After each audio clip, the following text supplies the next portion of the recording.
Congolais, Congolaises, chers compatriotes, bonjour. Notre sujet du jour s'intitule Tous pourris, tous complices, tous menteurs. Notre sujet du jour s'intitule Tous pourris, tous complices et tous menteurs. Avant que le peuple congolais ne se soulève contre Sassou Nguesso et la France-Afrique, il faut que tous les complices puissent être démasqués.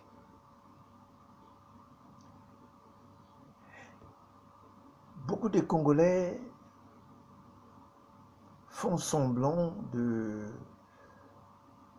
d'accuser Sassou, d'accuser le tribalisme, d'accuser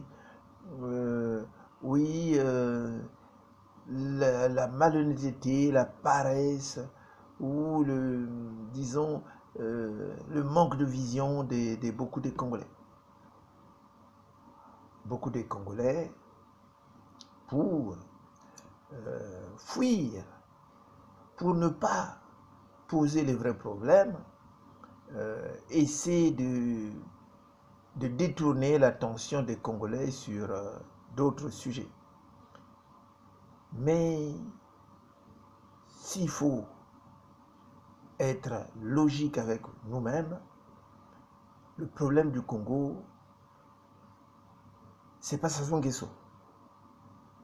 Sassou Nguesso n'est qu'un vassal. Mais derrière Sassou Nguesso se cache celui qui est à l'origine de notre malheur.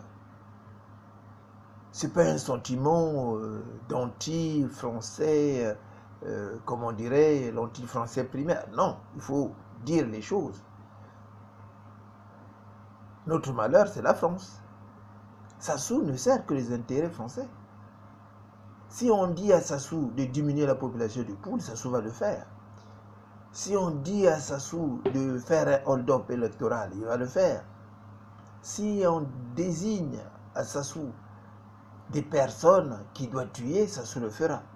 Sassou n'est qu'un exécutant.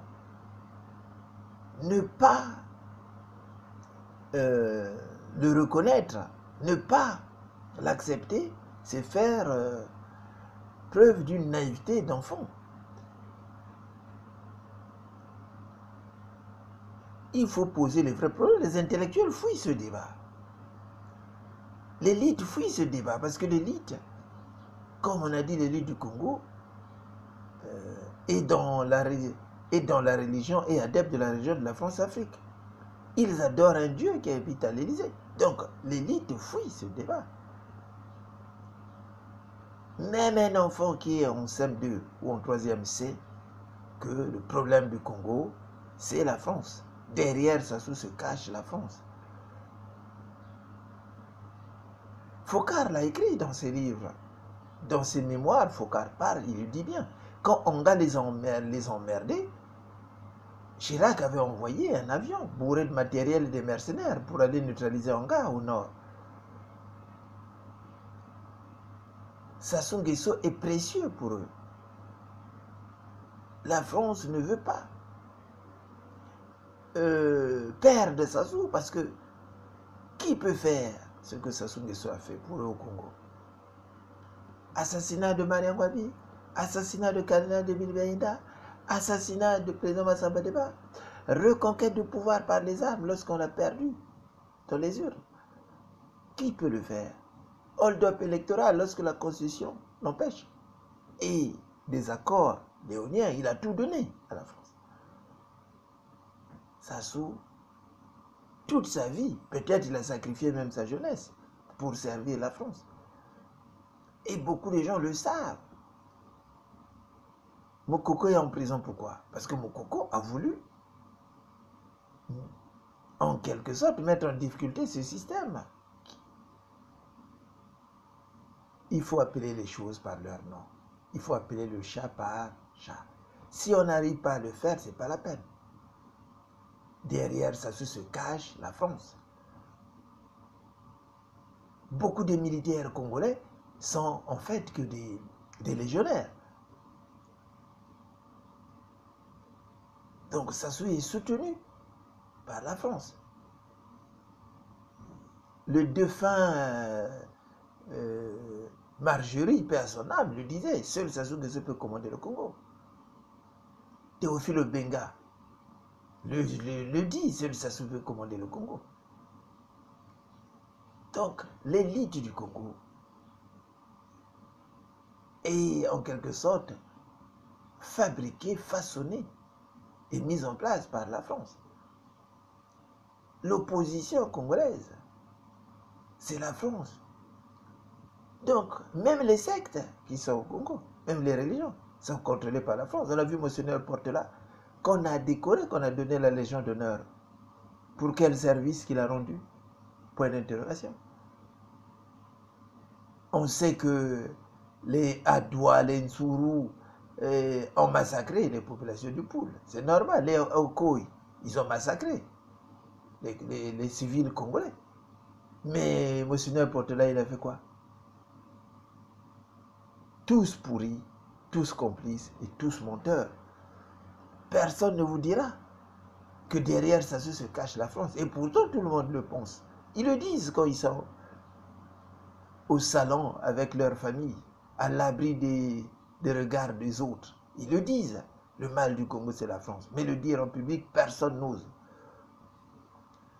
Donc, peuple congolais, tous complices, tous menteurs et tous pourris. L'amitié se construit dans la vérité. Nous ne sommes pas des anti-français, il faut dire la vérité à la France. La France ne nous a pas octroyé les indépendances. On n'est pas indépendant. Avant les indépendances, la France a préparé une élite. L'armée, composée à majorité de tirailleurs sénégalais, donc de l'Ouest africain, a été convertie en armée nationale. Les terres polluées pendant la colonisation n'ont jamais été retournées aux mains des Congolais. Donc vous voyez le problème du Congo, c'est ça. Après avoir dit ça, qu'est-ce qu'il faut faire? Il y a deux solutions. Ou soit il faut coopérer avec la France. Au moins que nos parents vivent. Puisque même dans le cadre des Nations Unies vient soutenir le projet français au Congo. Sassou massacre, Sassou tue, les Nations Unies ne bougent pas. Ou soit il faut négocier, non pas avec Sassou, mais avec ses maîtres. D'aucuns diront que c'est une trahison. Bon, ou soit il faut lutter, il faut chasser la France. Mais est-ce que vous avez les moyens?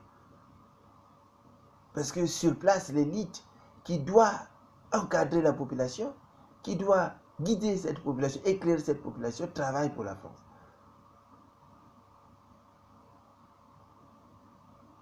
De deux choses, il faut prendre l'une, ou soit, bon, pousser le peuple congolais à la révolte, sans élite. Tous pourris, tous complices. Et c'est ça le mal du Congo. Personne n'ose le dire. Le mal du Congo, c'est que l'élite manipule le peuple, empêche le peuple de se révolter. Le mal du Congo, c'est que l'élite trompe le peuple. L'élite est corrompue. Le peuple ne peut plus compter sur cette élite-là. Du nord au sud, ils sont tous pourris.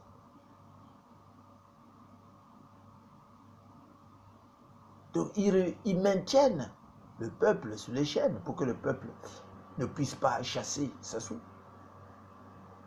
Voilà le problème qui se passe. Tous pourris, tous complices, tous menteurs. Il faut appeler les choses par leur nom. Nous allons prolonger cette question après, mais voilà ce que j'avais à dire aujourd'hui. Merci, au revoir.